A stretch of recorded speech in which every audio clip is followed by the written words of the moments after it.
Jeff Nelson, welcome to Sue Up the Podcast. Hi, it's good to be here, man. Thank you for having me. Absolutely. I was just complimenting you before we hit the record button on the artwork you have on the wall behind you. Yeah. For those just listening, describe it and tell me where it came from. So, yeah, this is Brian and Keisuke, the two main characters of my book, Ninja Punks, F off, fuck off, whatever you want to call it. Yeah, anyway. So it's a long story. Basically, Um, I reached out to this guy, Edward Lilly, on Instagram, probably a year and a half ago at this point, and I really liked his line work. Hmm. And we had a conversation on the phone, and I said I need some artwork for my book, and he Hmm. was like, "I can do it for you." I paid him about $1,000, and that's what he came up with. And yeah, I mean, it's pretty cool. Honestly, It's super Case dope. yeah, Keisuke in particular is a lot of different. He's a combination of like a bunch of different because I grew up in the '90s, so ninjas were pretty much saturating pop culture at that point, and the Yes. 2000s, frankly. Go Ninja. They Go were everywhere. Ninja. Yeah, it's just but anyway, I played this game, Shinobi. It came out in 2002. I mean, it was a remake of a game that came out in the '80s, but the character had that long red scarf, and I thought that was like the coolest thing ever, and it just like that just kind of stuck with me. So I mean, like I kind of shamelessly just pulled that and put it on KSK because I was like, I'll just do. Yeah, it's really cool looking. But Yeah. yeah. And that's Brian. He's just kind of your basic punker. And yeah, I mean, one thing that everyone always asks me is the logo on KSK's chest. Like, oh, is that they're like, oh, is that the Triforce? Nintendo's going to sue you. And I'm like, that logo that symbol long predates The Legend of Zelda. Actually, it was the symbol of several samurai clans um, during even during the pre-modern era of Japan. First, it was the symbol of the Hojo clan, Hmm. which basically ran what's called a regency, where basically the first shogun, Minamoto no Yoritomo, who became shogun after the Genpei War, he didn't. He had one son who basically was more or less a hedonist and a ineffective ruler. So basically, he got deposed, and after Yoritomo died, his wife Hojo no Masako basically took control of the shogunate, and basically it was the regency Hmm. which was that effectively ran the shogunate. And there was, I believe, the shogun also had there was a member of the shogunate called like the Shiken. I think, don't quote me on that. I gotta look that up. But that was basically the regent figurehead of the shogunate, and they were the most powerful figure of the shogunate for the longest time until the fall of the Kamakura shogunate in 1330 something, one, three, something like that. But yeah, and it was also the symbol of the Go Hojo clan, which aren't related to the Hojo clan whatsoever. They just took that name because of relevance hundreds of years later, and that is who Kotaro Fuma served, who was the who was the historical figurehead of the clan that Keisuke is part of, which is why he has the symbol on his chest.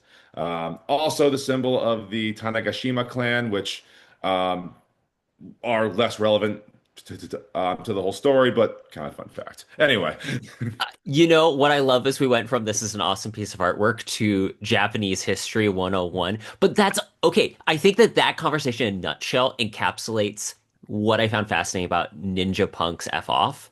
yes. That the book is, and I mean this in the best way possible. I know that Neil Gaiman isn't people's favorite writer right now, Oh yeah, I know but he's come up with some stuff. But but you did a great job of having a similar vibe to him where it has these wildly different genre influences to a certain yeah, degree, but it coalesces into one compelling story. So yeah, hats off to you on that. And just on that note, I think that this is a creative like leveling up that tends to happen when you create something you really like. You want to yeah, get more of that as your art instead yeah, of like don't get me wrong, I love a good Star Wars poster. I'm a big James Bond fan. I have a couple of James yeah, Bond posters. But if I ask someone to make me something, I'm going to ask them to make something based on my books, yeah, not, oh, I want Indiana Jones doing this. yeah. It's really neat to see your creations Hmm. embodied and in artwork.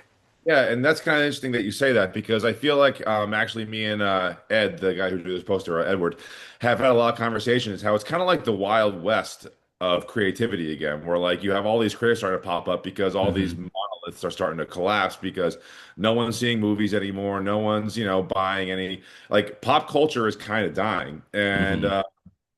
And like I kind of saw it honestly as far back as like the mid 2010s. Like I Yeah. know like Marvel was still riding high at that point, but I kind of started to see like I remember I saw like Civil War, the Hmm. Marvel movie, and I was like, this looks like it was made in a boardroom. I was like, this looks, but anyway, going back to it's something that I think I don't have my copy of Joseph Campbell with me, so I don't know the exact quote, but he basically said when myth becomes iconography obsessed rather than about Hmm. continuation stories and kind Hmm. of when it becomes about the story and not the human experience, Hmm. at that point it loses its appeal, which I mean all of the cultural stuff about what's going on with all of those things right now aside, my biggest problem with like say what's with say Star Wars is because it's not about anything but Star Wars now. Like Yeah.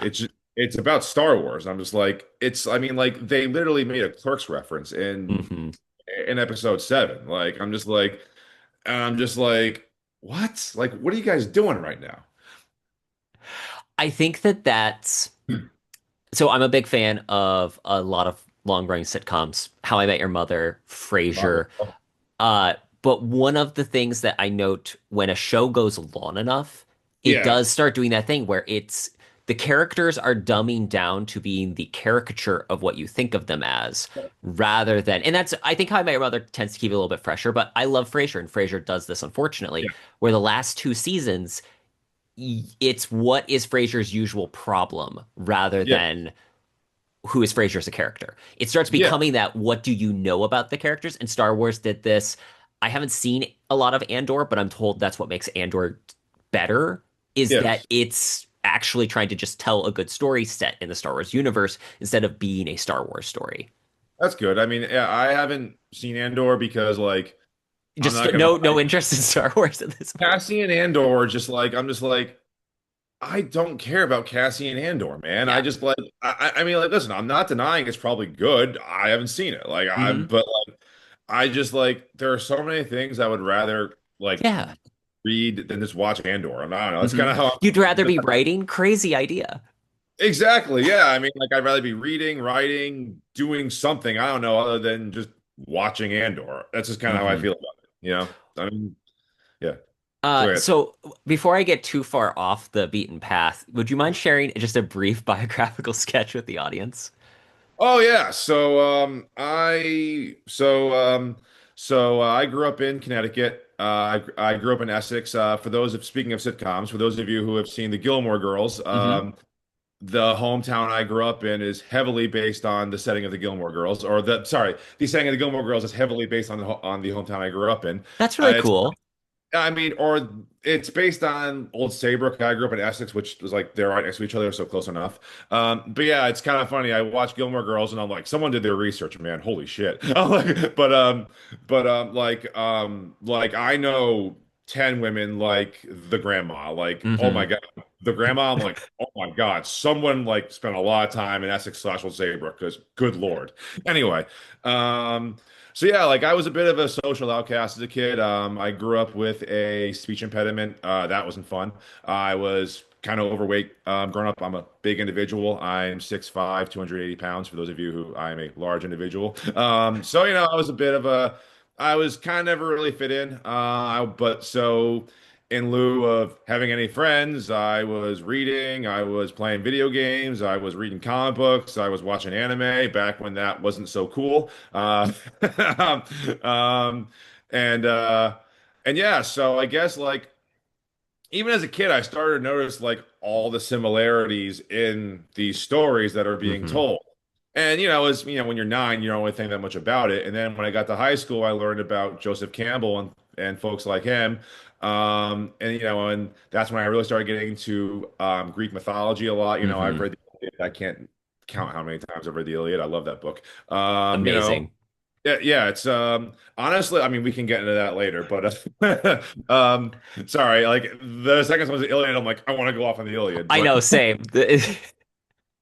but but anyway, what um so yeah, I mean, like I was one of those kids where like I liked to like when I got into school and someone was like, "Did you read?" Like the assigned reading, I was like, "Well, I mean, I did read, but not necessarily what you assigned." Uh, so like I was a very so needless to say, I was difficult. Mhm. And basically, I went to college and just kind of got nothing from the experience, which was largely my fault. I didn't put in. I was so mentally checked out of schooling that I just kind of was Mhm. going through motions. Yeah. And unfortunately, I graduated in 2012 when, all of a sudden I was like, oh yeah, I'm going to get a bachelor's degree and I'm going to get a job. And then all of a sudden I was going on job listings. I was like, master's degree, Yeah. master's degree. And I'm just like, wait, what? So there was about 2 years there where I was having a rough time and I started training Brazilian Jiu-Jitsu in lieu Hmm. of any kind of gainful employment. I actually have trained with some pretty high level folks in jiu-jitsu, and I've always wanted to be a writer, but I kind of took like a decade off from that pursuit, Hmm. saved writing a very mediocre comic book called Sons of Yellowstone, which didn't really go anywhere. I mean, it's on Amazon. If you want to buy it, I wouldn't recommend it. It's a first. Well, question, like, have you noticed that's gotten more traction since Yellowstone, the show, became like a big thing?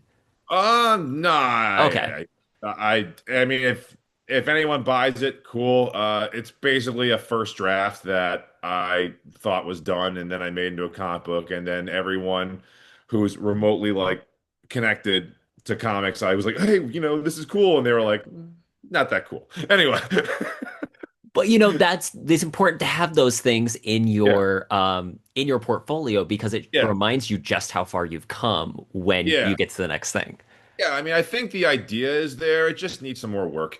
At some point, I told myself I'm going to come back to it and tweak it a little bit, but I just got to do other stuff right now. Yeah. Um, so yeah, I mean, I got my black belt in jiu-jitsu in 2022. Uh, Congratulations.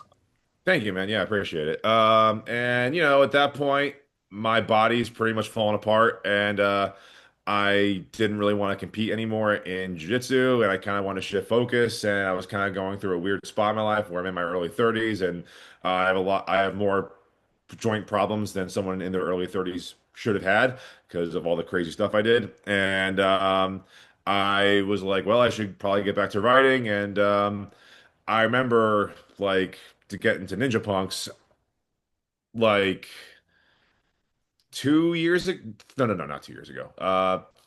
3 or 4 years ago, maybe like 3.5 years ago, I texted my friend and I was like, hey, what if we took like a story and we combined like the aesthetics of like anime, kung fu movies, and the underground punk scene and called it Ninja Punks Fuck Off. Hmm. And my friend was like, "Oh my God, that's awesome." So, fast forward to, I guess, a couple weeks later, I started writing screenplays for it because my initial conception was that it was going to be a show or a movie. Hmm. And I don't really plan stuff out well, so I finished two drafts of the first season, which was 8 episodes. And I never really thought of it as a book, but my friend I was in the coffee shop with, and we were just talking, and my friend, who is a worldly individual, he's a really cool guy. He was like, "So, what's your plan with this?" And I'm like, "Well, I mean, I figured this is an awesome idea, so I'll just show it to someone at Netflix, and they'll be like, 'This is amazing. Have all the money and make it.'" And obviously, again, not how it works. I'm aware of that, and my friend was like, "Yeah, Jeff, there's like he was like that's not going to happen." And he was like, "Listen, if you want to do this, you got to make it into a book." Hmm. And at that point, I kind of sat and thought about it, and that's kind of when the story matured to me. Hmm. Um, as It was because I've always had a good knowledge of Japanese history, and Hmm. I was and something that honestly bugged me about a lot of media that folks consume about that involves Japanese history is that, I mean, listen, it's works of fiction. Yeah. it's, if you want history, read a history book. So, Yes. but something that always kind of bugged me was that like there was never even an attempt to link anything with history. Hmm. And I actually like, so I was like, how close can I get this with like good history before it kind of tapers off? And obviously pretty far, honestly. I mean, save for the fact that ninjas didn't really exist as we imagined them, Yeah. but that's a whole different conversation for a different time. And that's where I kind of put in those two historical chapters that were kind of more thematic and kind of had those Homeric prose and things like Hmm. that. That's kind of where those came in. And the story also got a lot darker too, which is kind of like where yeah, so I am yeah, basically at that point the story gained its final kind of maturation that it needed. At which point I started pitching it to various publishers. Because I wasn't going to try to find an agent because, good Lord, when no one knows who you Yeah. are, finding agents next to impossible these days. So I thought that maybe indie publishing was probably the best way to go for what I was doing. And I found this hybrid press called Manuscripts, Hmm. that my own anxiety almost kind of talked me out of signing a deal with them, but I ended up going with it, and I raised 10 grand in a month to get the book printed, which was Awesome. yeah, that was not fun. That was not a fun. I was literally like I remember like it's so funny because like I remember like bring this full circle. I would apply for sales jobs when I was fresh out of college, and they would always be like, "So, how do you think you get a sale?" I'm like, "Well, I don't know." And they're like, "You just gotta badger them," and I'm just like, I mean, like that seems like a really bad idea. Like if someone annoys me, I'm not going to buy anything for them. But honestly, like in March of 2024, I think I was raising money for it. Like I just pestered people. Hmm. And it worked. I'm like, oh wow, so this does work. Just bothering someone until they give you money works. Okay, cool. All right. It's just- so yeah, and ever since then, I spent, yeah, I just the book came out December of last year, Hmm. and it's I'm not gonna lie, I thought I'd be living in a mansion right now Hmm. because I had some delusions of grandeur, but it's been honestly kind of cool. I've been like out and about in the area, and people have been like, "Hey, aren't you the author guy?" I'm like, I mean, and I'm like, yeah, I am. I am certainly an author, but I don't know if I'm the author guy you're talking about. But it's been kind of like a lifelong dream fulfilled. So That's and I'm awesome. on book two right now. So yeah. Anyway, Awesome. Congratulations. I think thank that the Ninja Punks has such a like I said, I compared it to Neil Gaiman earlier in that yeah. you have a sprawling world that you can work through. Oh yeah. And the moment you said the Iliad, I went, "Oh, this drops like a key connection into Yeah. it makes sense with the way that the book is structured. There is Yeah. a lot of different genre elements. The historical elements were fascinating. I'm not a well-versed in Japanese history, Yeah. but I have started to read the come on, I can't remember. I've read the Book of the Five Rings and the actual I started the Masashi book, the Yep. one I that's got like it. the Yeah. epic. Actually, fun fact, the POV character in the middle historical chapter is Musashi. Oh, yeah. His birth name was Takezo Shinman. Yes. So, fun fact. Anyway, keep going. Just I think that you did a great job of, from what I knew of Japanese history, which might Yes. be slightly more than average Joe Schmo. I was Yes. like, this is 100%. Thank He's you. done the research. It rings true. It is not, I just read a Wikipedia article and Yeah. then regurgitated it on the page. I was curious, Yeah. what kind of, so you said you already were well versed in Japanese history. Yeah. What kind of brought you into that I interesting mean, world? yeah, so I guess it all started as a kid. Like, I watched a lot of samurai shows, a lot of ninja shows. I played, good Lord. I mean, I watched Rurouni Kenshin. Mhm. I mean, and honestly, like shout out to whoever did that promo on Toonami when it first came to America. It was like he is known as Hitokiri Batosa. I was like, the 10-year-old in me was like, that's the coolest thing ever. I am watching this show. Anyway, so it was partially that, which it was that. It was playing a lot of video games like Onimusha when I was 12 and games like that. And kind of at some point in me, I was like, well, I mean, what were they really like though? Mhm. I mean, because like obviously so, I started just to read online about them.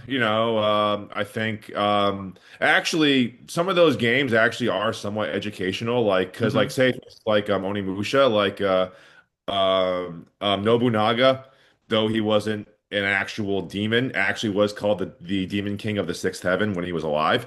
Um, I mean, and it was well earned. That guy did some crazy stuff. But I mean, so I guess kind of it's interesting how pop culture can kind of feed Mhm. history in almost this weird way where, I mean, it kind of actually plays out, sort of in real life where, for instance, like, take like the reason why the Yakuza dress like they do is because they were depicted in movies first, dressed Mhm. like, and it's kind of interesting how it does a full circle and like it's so weird how myth and pop culture influence history. For instance, Yes. the Roman salute, which I'm not going to do on screen. Yes. You Thank you. everyone thinks that was historical. It wasn't. Mhm. Basically, it started by a whole mixture of propaganda from the fascists in the late 1800s, early 1900s, but also in a lot of movies they were depicted doing that. And I guess after that, everyone was kind of like, well, that's what they did, and not really. I mean, there's that one statue of Augustus where he's Mhm. kind of doing it, but the problem is that was altered in modern times. The original statue, as it was built in Rome, he was holding a spear. Yeah. So yeah, so it's just kind of interesting how that can influence that. Anyway, sorry. No, I was gonna say you are actually the perfect example of what probably a lot of those game designers and showrunners wanted, which was Yeah, they had a passion for that kind of history and that story, that yeah, setting, that culture, and they yep, brought this version of it, whatever that medium was, to people. yeah. And they probably knew there was a low chance that someone is actually going to take the next step and learn more, and you Yeah, actually did that. And yeah. I that's mean, so cool. It's that's like yeah, Percy Jackson to Greek myth, essentially. exactly. Yeah, I like, dude. I loved the Samurai Warriors games as a kid, made by Koei. I mean, they were mindless hack and slashers, but like, I pretty much like, I was like, wait, all these guys are actual, are actual historical figures. Cool. I'm gonna read about them. Like that was kind of my approach back then. I mean, and they do actually get a few things right about I mean, like their character designs actually do take into account history. Like Hmm. Tokugawa Ieyasu, who, if you watch Shogun, that's who the character of Toranaga is based on. Mm. Uh, Although Toranaga, at least in the new show Shogun, who's played by that famous Japanese actor whose name escapes me, um, he was a bit more fit than Hmm. Tokugawa was. In the game Samurai Warriors, Tokugawa is always portrayed as very heavy set, which he actually was. I mean, at least all of the descriptions of him from the time describe him as very heavy set. Um, Kato Kiyomasa, who was frankly a badass. I mean, he actually during Hideyoshi's invasion of Korea, the Imjin Wars, he actually made it all the way into Manchuria. Um, he was a bit of a lunatic. He would execute his soldiers for liking poetry because I guess he thought that was too girly for a warrior. Yeah, the whole code of conduct and the stoic warrior monk that we were shown is not really true. But I mean, we see it in glimmers here and there like that samurai virtue, but on the whole, it's largely a myth. But anyway, going back to say the game Samurai Warriors, Um, Kato Kiyomasa always wore in the game, his character models always had tiger skins, and he Hmm. actually hunted um, Oh. Siberian tigers. So, so it's like those little things where you look back on, like, oh, these people actually did know their stuff. It's cool. How did the punk rock element get into ninja punks? Because I remember when I first looked at the book, I was like, these feel like two different stories that are intersecting, which honestly is part of the thing that sold me on it, is Yeah, it really does have this, it feels like someone's normal sucky life-ish, where yeah, he's dealing with stuff and then ninjas show up, which yeah. I'm a big pulp fan. This feels like a super pulpy idea. Awesome. So how did the punk rock Yeah, element get into yeah, it? Obviously, you have a passion for Japanese history and the yeah, ninjas. Where did the punk yeah. element come? So it's kind of funny that you say that because the pulp element, because actually, someone's like, you got to get this book to Tarantino. Yes. Someone was like, you got to get this book to Tarantino somehow. Which uh, I'm trying to figure out how I'm going to do He that still. listens to the show, obviously. Quentin Tarantino. Hey, just reach out, send some DMs here. Exactly. But yeah, I mean, so I guess I started going to punk shows when I was in high school. I guess I always liked punk rock. As a kid, I remember like I was driving in the car with my dad when I was 5, maybe 6, and Blitzkrieg Bop by the Ramones came on.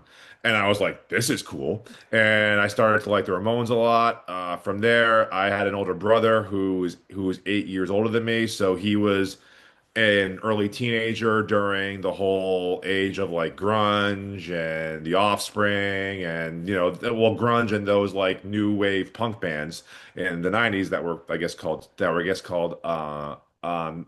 skate punk. So I stole all my Hmm. brother's records, all of his Pennywise records, and I started listening to them a lot.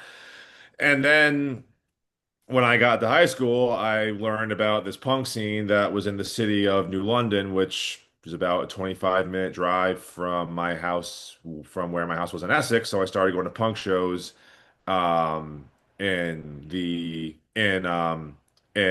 high school.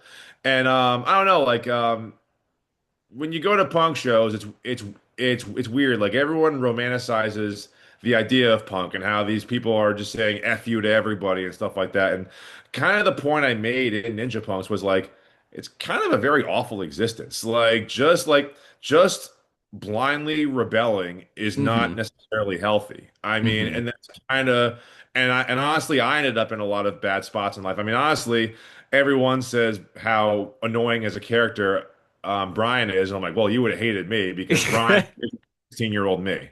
I mean, Hmm.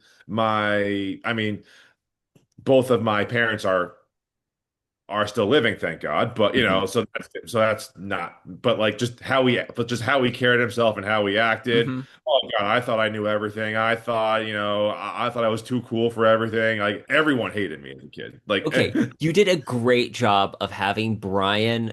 Every time you were reading about Brian in the punk scene, it yes, felt like you have these two, it's a multi-layered writing because yeah, there's a lot of subtext that you do a great job of having there of Brian is just rebelling for the sake of rebelling. yes, And you are able to, I can tell you enjoy and there's a fondness for this ethos and this scene and this yeah, culture, but also you have no problem having some criticism and yeah, commentary of the two of like I there's that scene where Brian is arguing with the other punk guy about what's really punk.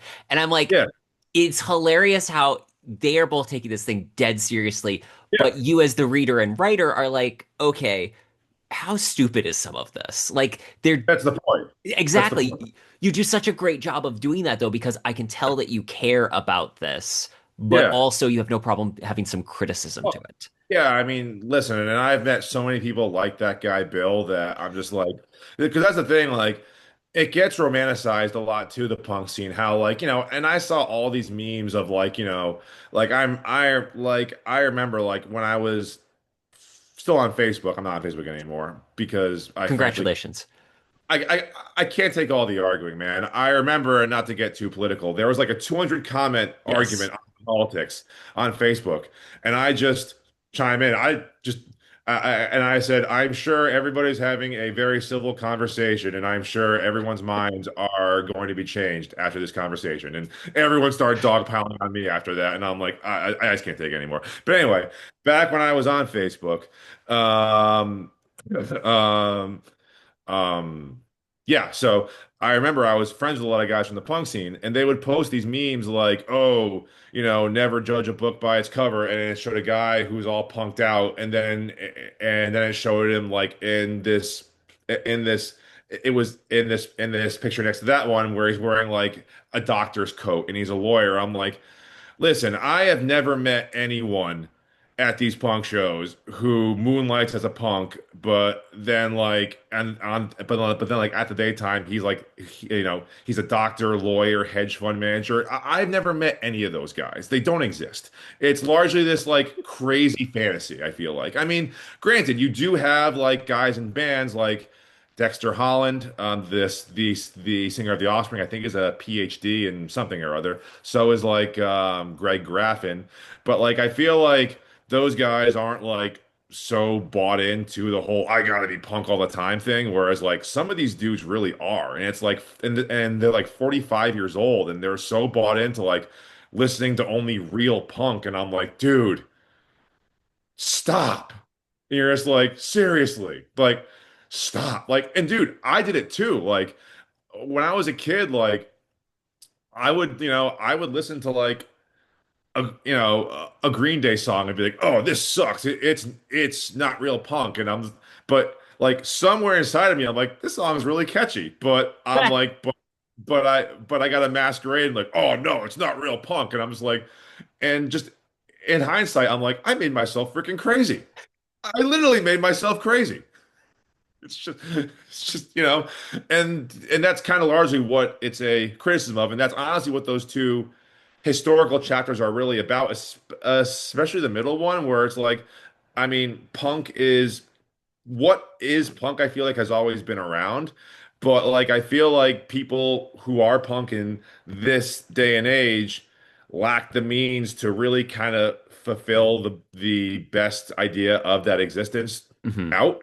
And which is kind of what the line Kotaro Fuma says in the last bit of that intro chapter. Oh, here I stand at the precipice between scorn and oblivion, for if I could not yet escape, I would have society reciprocate my most bitter feelings for it. And I pity those who long to live in beats in the with some like in the beats with the beats of existence, but lack the means to do so. Oh, the terror they may become if such folk would come to pass. That's literally like the whole thesis of the book. Hmm. Anyway, so yeah, that's Well, and this is where having Brian and his dad as a yeah, dynamic, yeah. it was That's some of the most genuinely touching thank you, pieces that I have read within this yeah, last year.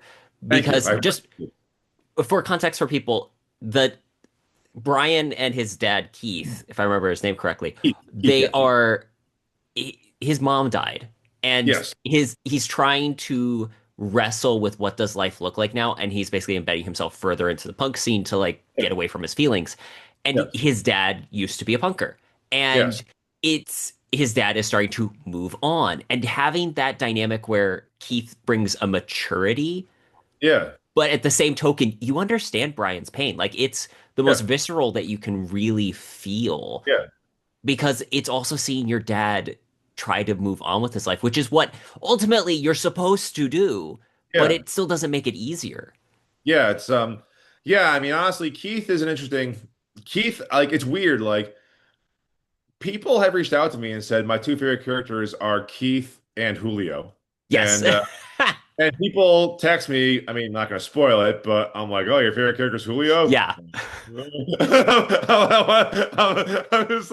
like, Well, but anyway, that's a good sign though, because it means what you wrote has that gravity to what you build yeah. towards. Yeah, I mean, so listen, any kind of good feedback I think is good. So like, um, but yeah, I mean, so with Keith though, I really kind of wanted to juxtapose him with Keisuke's father, Hmm. Junichiro, Hmm. where it's and basically how Keith. actually wants the best for Brian and is actually just in over his head trying his best. And he's still a dude who has an appetite and Yeah. he wants to satisfy that, so he's going on dating apps to drown his pain out and Hmm. also have a little fun. And that's where his girlfriend Sandra comes in, and Keisuke's dad just wants to use him for his own benefit. And if Keisuke had remotely a backbone, he could say, you can just get lost, you don't, Hmm. you need me way more than I need you. But he doesn't do that until he meets Brian, which, I mean, if we want to get Nietzsche in here, it's kind of Brian's the Dionysian and Keisuke's the Apollonian, and Hmm. and all that happens. But yeah, Keith is he in the first drafts he had more of a role. Actually, when he is talking to Brian about the time he beat up those dudes at the punk club back in the day, that was actually a chapter that Oh, was a okay. flashback chapter in the first draft, and I just thought it worked better just him telling the story. Um, but yeah, I mean, like I wanted there to be, I basically, sorry, I'm losing my train of thought here. Basically, I wanted there to be like Keith is what Brian kind of wants to live up to in that kind of in being a punk, but also I think at some point in the book, I say that Keith didn't want Brian to start going to the punk shows because Hmm. he knows what those folks are like, but Brian is at that point so out of control that Keith can't do anything about it, and like that. But yeah, no, Keith isn't going to be in book two, but he'll be in book three. Okay, awesome. I'm really excited to hear there's going to be a book two because again, without spoiling anything, you set up everything very well for a Yeah. continuing adventure. Yes. And as we get closer to the end of the book, you start expanding the world a little bit more and more. Oh yeah. Where, again, I do see the elements of the Iliad, where you're sprinkling in these mythic things that just make the world larger and more Yeah. epic. Yeah. I mean, basically, my main takeaway from the Iliad, I have it right over there. Um, my main takeaway is what Homer is talking about. I mean, he talks about all these, every warrior he talks about. I mean, Achilles is special, but he's seen as the most beautiful, the strongest, the fastest, all these things. But every warrior is like, the flowing-haired Achaeans, the godlike Odysseus, all of these things. The mighty uh Diomedes, Hmm. um, Can we just and quickly say, Diomedes, Diomedes. underrated. Oh, he's a great Underrated. cat. I mean, in the first battle where Athena tricks that Trojan soldier into firing on the Achaeans, he takes that whole battle, just tanks it. Hmm. Tanks the whole battle. It's awesome. He Yeah, fights Ares, yeah. God of War. I know, it's awesome. It's just like I mean, I feel like I feel like because Achilles is Achilles, he kind of takes this Spotlight. yeah. But what's interesting about the Iliad though is that like no matter in what kind of virtue he describes the characters, he describes their actions in the battle as evil, as oh, they're doing evil. Hmm. And basically that's kind of what Keisuke learns throughout the book is that like Hmm. he always fancies himself the good guy, even though his actions are inherently evil. I mean, like he kills a crap ton of people, and basically there is nothing more dangerous than someone who is absolutely convinced that they are the good guy. That's that's basically yeah. That is a great summary on that. Yeah. For because this came up, I read your book just as the new Superman movie came out. Oh yeah. I'm curious, are you tired of hearing the I'm a punk rocker, yes I am Oh, track at this point on Instagram? Oh, I've never seen. Yeah, I didn't see Superman, but yeah. I mean, I heard that Gunn put some punk rock stuff into the movie. Honestly, man, like I don't want to seem like some gatekeeper, but like I am just kind of tired of comic movies, and And that's fair. yeah. I mean, like it's just just personally, I just can't get excited for him anymore. But I mean, but honestly, like I've I've not seen that on Instagram, so I can't really say I'm sick of it though. But I did hear something about punk rock being involved with Superman in some way and how Superman's punk and stuff like that, or what I know like James Gunn was talking about that, which yeah, I just can't really comment on it too That's much. But okay. yeah, I will say, for what it's worth, I think that the new Superman movie is the most comic book that a movie yes, has I agree. been in a very long time, That's which awesome. that was cool to see. I'm Yeah. curious, so like, have you considered doing a comic book adaptation of Ninja Punks? Is that Yeah, something in the future, something you'd like to do? yeah, I mean, so I'm talking to Edward. We're gonna do a prequel comic at Nice. some point about how Keisuke's father's uh leg gets crushed. Hmm. Uh, it's gonna be the story of that. At some point, once more money starts coming in from the book, it's still not selling super well yet, but it's getting there. Hmm. Once we have some more funds in, yeah, that's absolutely a plan. Yes. Hey, And honestly, people, get the book. Link in the profile. Plug. okay, yeah, thanks. I appreciate it. I actually did pitch the movie as an idea to Robert Rodriguez earlier this year. He Oh, had this. cool. It got turned down, but it's It's it still good happens. experience, if nothing It is. else. Yeah. And how Yeah. many No. people can say they pitched the movie to Robert Rodriguez? I mean, not directly. It was like an open contest kind of thing. So I didn't talk to him directly, but yeah, I mean, it was. But yeah, they The sent me like a story video. is the story. Okay, okay, yeah. I just don't want to make it seem like I talked to the guy personally. I did not. Um, but yeah, I just kind of got a very generic. Thank you for submitting your idea to Brass Knuckle Films. While it's a very cool idea, we have decided to go in a different or something like it was Hmm. just your usual mumbo jumbo, you know. Yeah, that's all. But yeah, I mean, there is. I mean, I got so many ideas for this. I mean, Hmm. there's.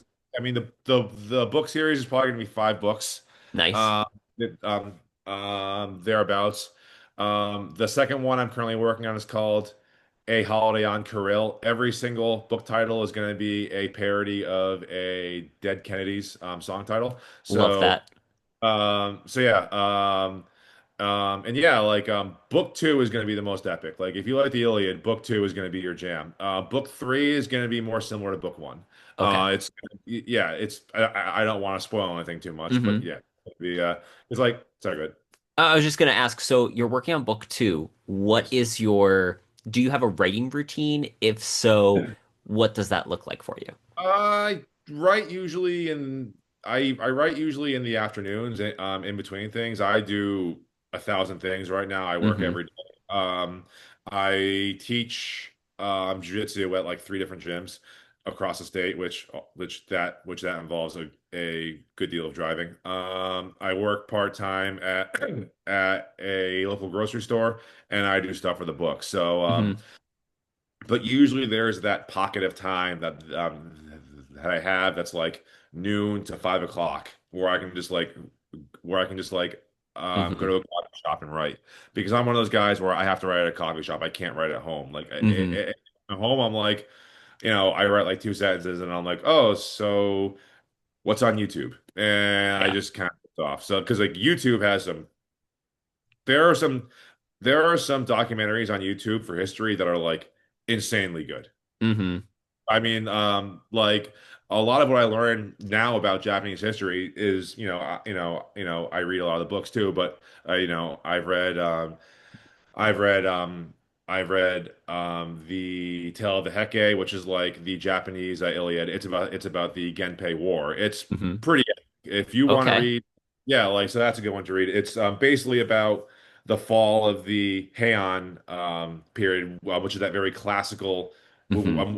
the classical kind of imperial era of Japan. Which I don't know if you've heard of the Tale of Genji, but that's when Yes. that it was during the Oh. Hmm. actually, it was during a time where kind of the imperial court kind of retreated in on itself, Hmm. and I believe that was when katakana and hiragana were made, which basically spurred a large, a large creative surge within the court, and there was a bunch of writers. Most of them were female during that time, and probably the most known book to come out of that was Genji. Um, but um, but yeah, so the Genpei War is basically the end of the Heian period and the beginning of the Kamakura, which is where our friend that I said before. Uh, Yoritomo assumes power and becomes the first ever. Well, he wasn't the first ever shogun of Japan. There was a title before that, but he was the first shogun to rule over like a government. Put it Hmm. that way. Yeah. So yeah. So I sorry, I can No, get that's power. okay. I need to do more research in. I just finished a book on Alexander the Great, and I was just Oh, reminded how much those, for lack of a better term, the ancient like setting stones of oh yeah. civilization Oh yeah. fascinate me. Oh And yeah. I've I've done that more with English history because we're American. Like that's Yeah. kind of your 101 in history class is learning how England started. But Yeah. and then I've done the ancient world, but I haven't gone to Japan other than like briefest of glimpses. So what was the name of that book you said that's like the Iliad of Japan? The Tale of the Heke. The Tale of the Heke. I will have to look that up. Heike. It's awesome. It's a lot of epic battles. Like honestly, there was some the craziest thing. So I don't want to spoil it too much for you, but I mean the book's been around for over 1,000 years now. Or no, it's been around for 700, 800 years. So it's been a minute. So sorry if I spoil it. But anyway, basically, there is a part at the end at the Battle of Ichinotani, I think, which was kind of like where the Heke were basically like after that battle, they were like, well, we're screwed. But there was a scene where these two guys are dueling, and a third person is riding up on them, and I think he kills one of the combatants. I forget who, but the guy is depicted as wearing black armor and riding a pale horse. And Oh. and I'm like, Christianity doesn't come to Japan for another 200 years, I think, at when the or 300 years. How the hell did they make that connection? And that gets me into more like the Jungian stuff, where like I think Joseph Campbell's concept of the monomyth is like completely true, and Hmm. I think even like when Nietzsche talks about how you write tragedies, like you basically like are like this are like this vessel for like a deeper will or something like that. I believe that's completely true because like there's other stuff too where like I've also read the Romance of the Three Kingdoms, which is from ancient China. It takes place just after the fall of the Han Dynasty, Hmm. and um um Liu Bei and I think the other Sun what's that? It wasn't Sun Jian, it was his son who's Sun Quan are basically they are talking about their ambitions and there's this rock there and Liu Bei takes his sword out and he slashes the rock and says, I am going to bring peace uh, to the realm, and Sun Quan slashes it again to make an X, and he says like, well, I'm going to too, and that rock is called the Rock of Hatred. Now, in like general mythology, like Joseph Campbell always talks about the world navel or the axis mundi and how it's kind of the intersection between the material and the spiritual world, Hmm. and it's for lack of a better term, just like a cross. And but he also talks about when it gets inverted, it's meant to represent strife, division, and Hmm. chaos. Now, where do we see that inverted X symbol on a lot of modern on a lot of iconography? The Confederate flag Hmm. is basically that X. And that was a very divided time in our country. I mean, to bring it into pop culture, in in Rurouni Kenshin, the cross-shaped scar is an X. It's on that angle. And for those of you who don't know the show, the main character Kenshin has literally a split personality. So Oh. it's just, but again, it's one of those things where like there is no character for X Hmm. in the Japanese, in sorry, not Japanese, in the Chinese kanji. So Oh. Hmm. and the and the Three Kingdoms was written, the novel was written in the 1300s, but it's set during like 200 something. Hmm. Uh, s- so so again, I don't really know much about Chinese history. I mean, Christianity could have been something of a presence in China during that time, but I can't imagine it was very high. Yeah. Um, and it's just, I don't know, just when those symbols keep popping up across cultures that have no contact, I'm just like, this isn't a coincidence. And that's Hmm. yes, yeah. Sorry, just No, that's okay. Jeff, this has been a great conversation. yeah, People need to get copies of Ninja Punk's F Off. I've linked yeah. it in the show notes. Where can people go to learn more about you and your work? So yeah, I'm on Instagram at Jeff Nelson Author. I am also have a website, jeffnelsonauthor.com. My book's available on Amazon, Barnes and Noble, the sites, pretty much anywhere you can buy books online, you can buy my book. And yeah, Awesome. I will link all that in the show notes. Jeff, thanks again for coming on the show and adding to my reading list. yeah, yeah. Uh, thanks so much, man.